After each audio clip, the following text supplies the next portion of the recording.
All right, give me your name. Arthur, Arthur. Wayne Sparks. People call you Wayne? That Sparky. Sparky? Okay. Plus other nasties. When were you born, Wayne? I was born in 1947, February the 23rd. 1947? Right. Maysville, Kentucky.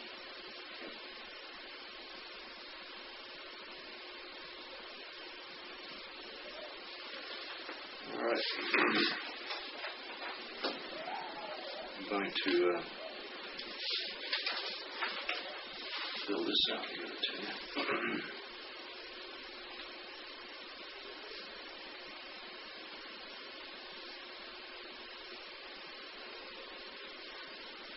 Nasty looking wind out there. I can feel it hitting the truck, coming up. Moving me around a little bit. Just keep this with your stuff. This tells you that you were videotaped on this day by me. The information is going to be in the Portsmouth Public Library, Portsmouth, Ohio. And you are on tape number 9. Oh, okay. So 100 years from now, when your people find that, they'll say, tape 9, Portsmouth Public Library, let's go. Let's see that. Very good. Thank you. And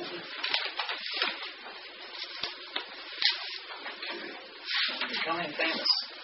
All right. well, let me know then, or tell me, Wayne, you told me your name and your date of birth, and because I think some people might have a genealogical interest in this, what were your parents' names? My father's name was John Dempsey.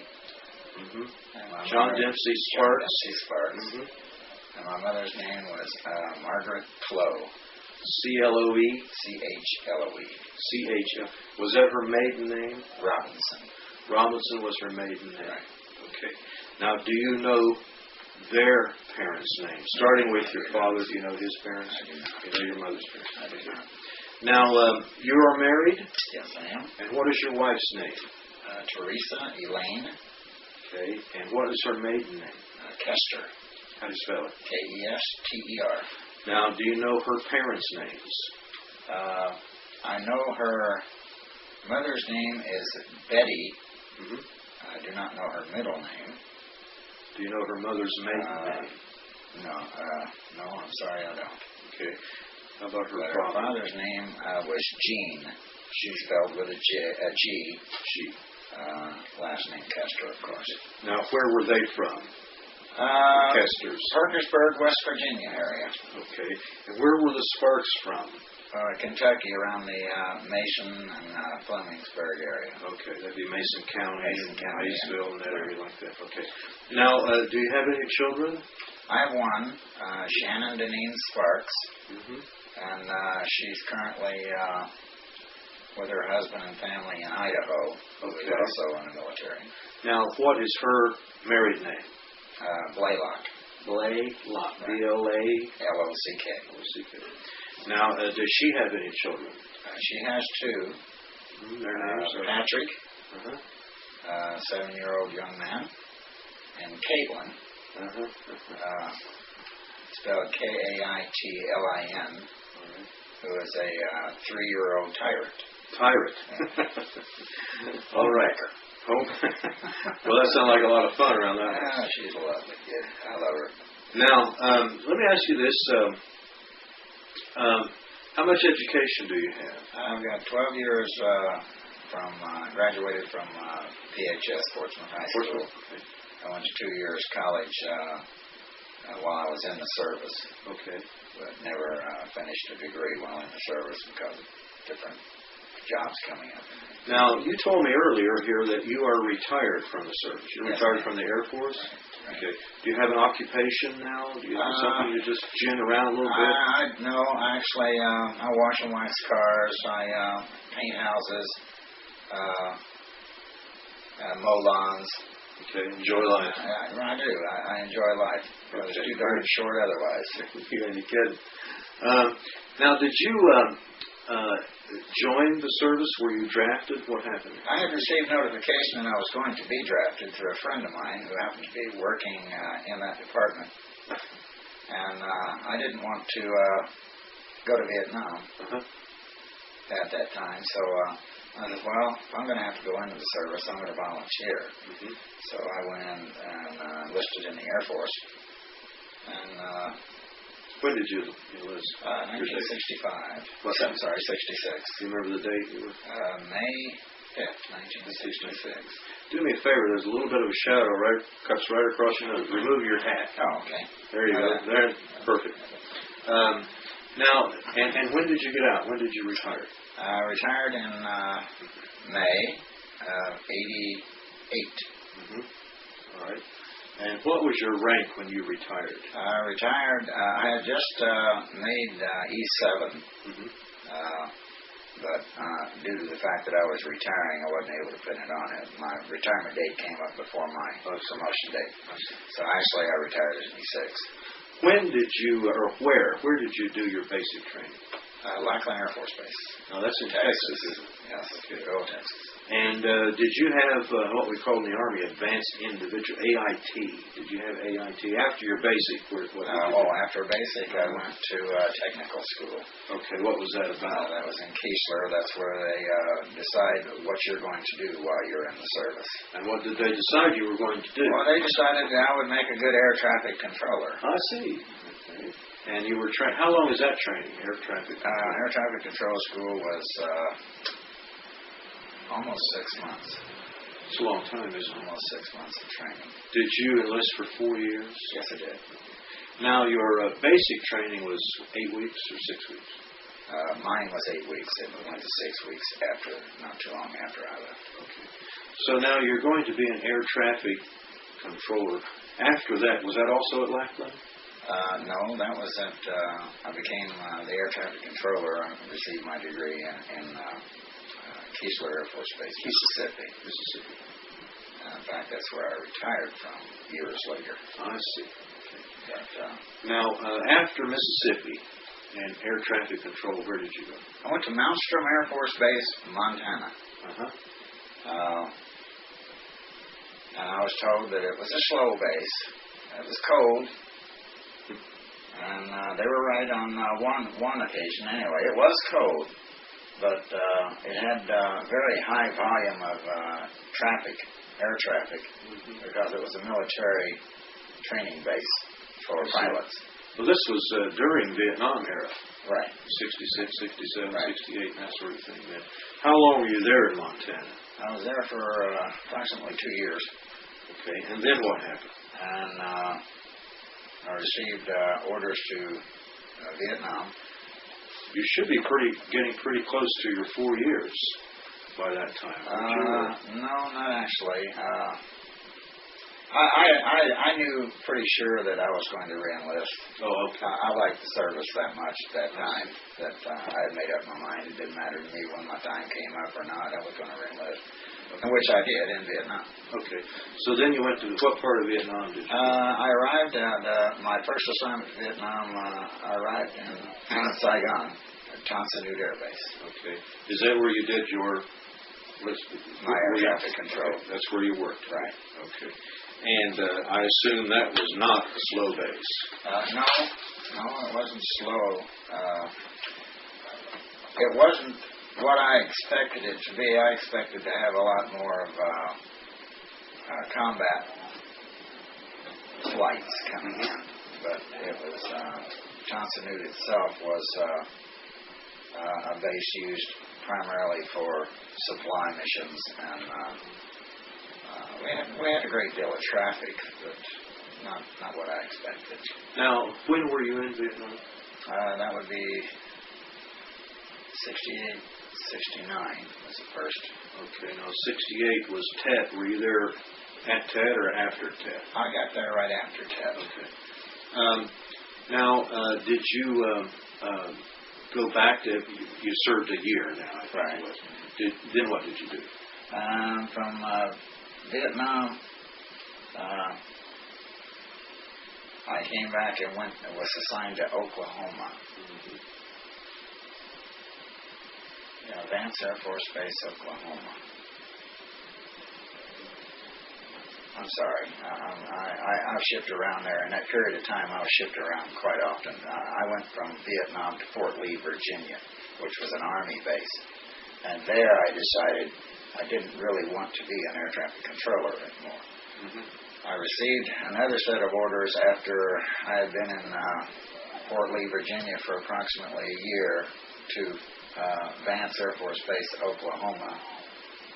And I was there for a year when I decided I no longer wanted to do this. It was too stressful. It was destroying my marriage and everything else.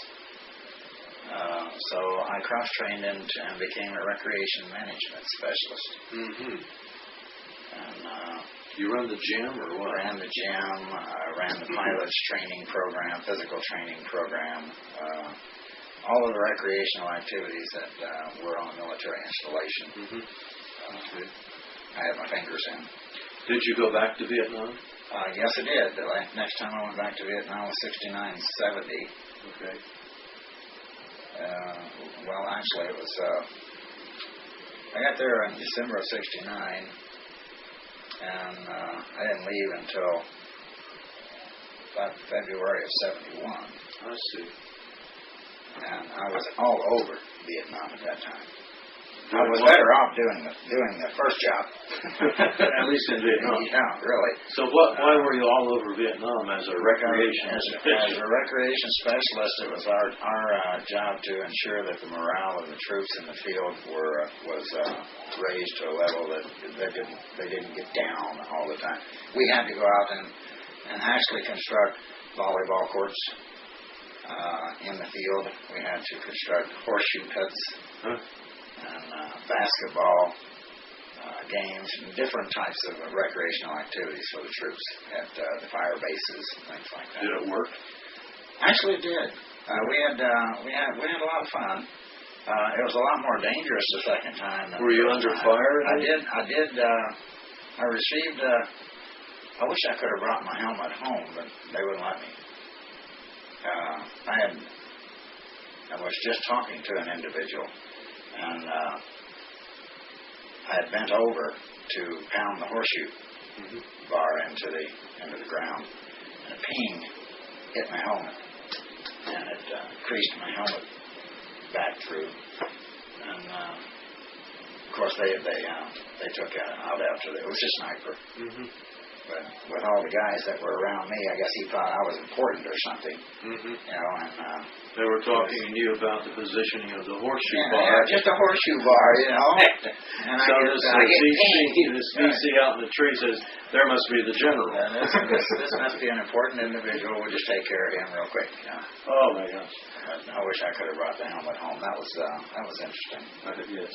Family didn't know. I wasn't married at that time. Mm-hmm. The family didn't know that I was in Vietnam at that time. I see. And I figured, well, your parents and my mom, family, and my immediate family didn't know that I was in Vietnam at that time because they had gone through, I'm sure, a lot of worry and everything. The first time I was over there, they'd known what I was doing. The second time, they would have gone crazy. Mm-hmm. But I didn't like it. No. Well, after that, though, let's see. What happened? After that, did you go overseas to other countries? TDY, temporary duty. I went to Thailand, Iceland. Did you like Iceland? No. Mm-hmm. No. I don't like cold weather. All right. I really hate cold weather. I don't like Ohio because it gets cold. Right. You know, but you live where you need to be. Okay. Now you were in 24 years, and you have 2 MOSs there. What were your other jobs? Well, I was a part-time security policeman, which you walk the perimeter of the base and pull guard duty occasionally, little things of that nature. I never had to arrest anybody or chase anybody down. Let's see, I was a supply NCOIC.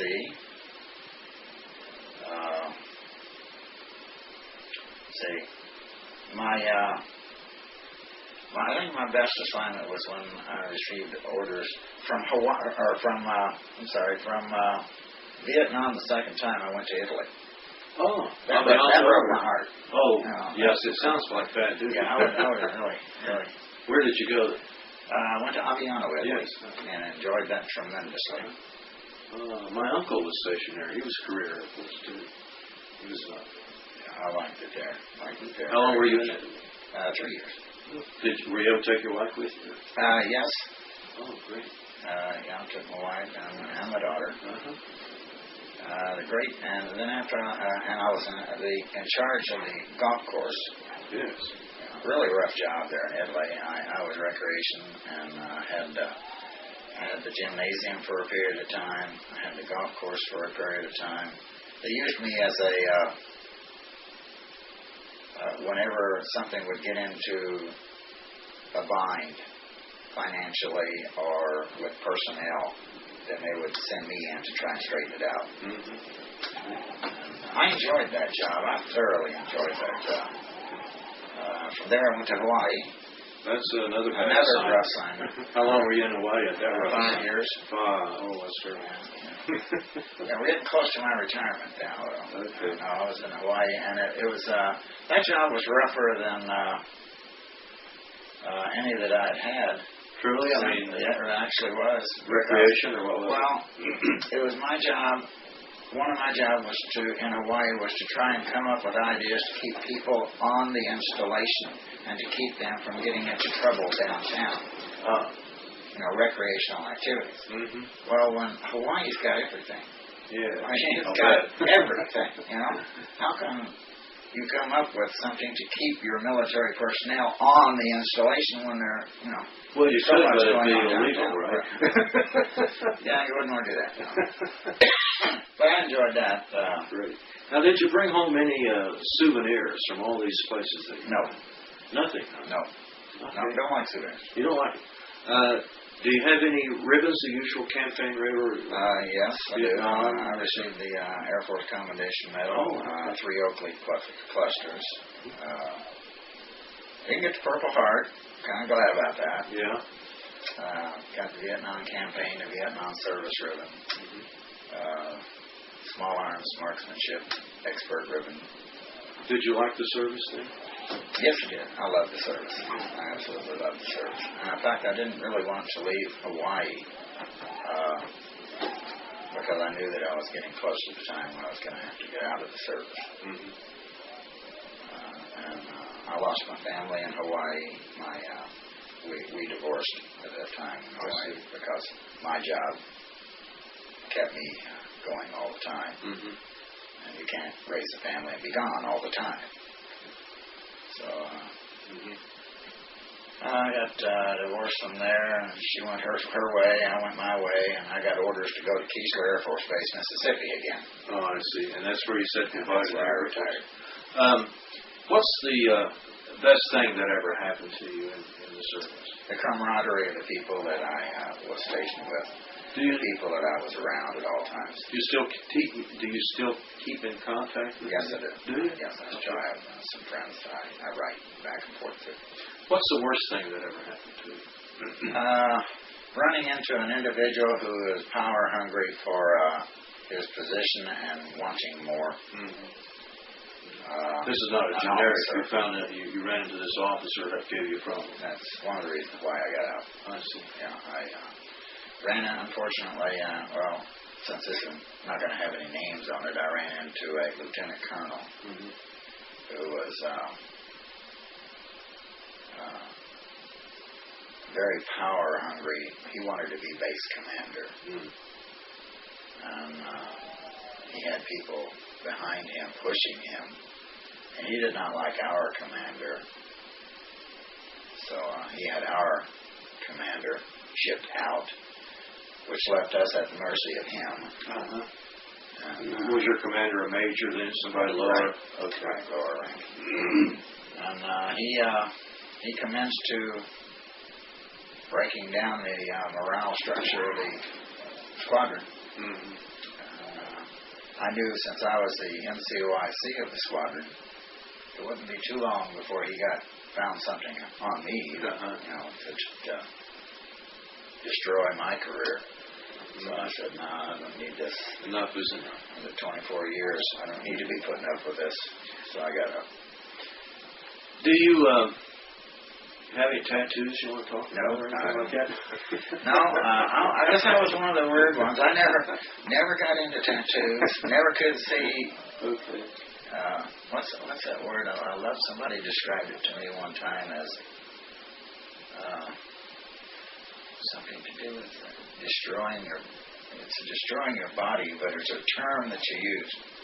Doggone, that makes me mad. I can't think of that because it was perfectly describes earrings. Oh, mutilations. That's self-mutilation. Self-mutilation. Yeah, self-mutilation. That was it. I mean, why totally self-mutilate your body? I have no idea. It's a mystery to me. I have to talk to my son about earrings that. and tattoos. Well, for the people, Wayne, that might be watching this 100 years from now or 200 years from now, do you have anything you'd like to say? Hopefully, we as human beings will learn, because we have as yet to do so, to live in peace, to live together, and accept each other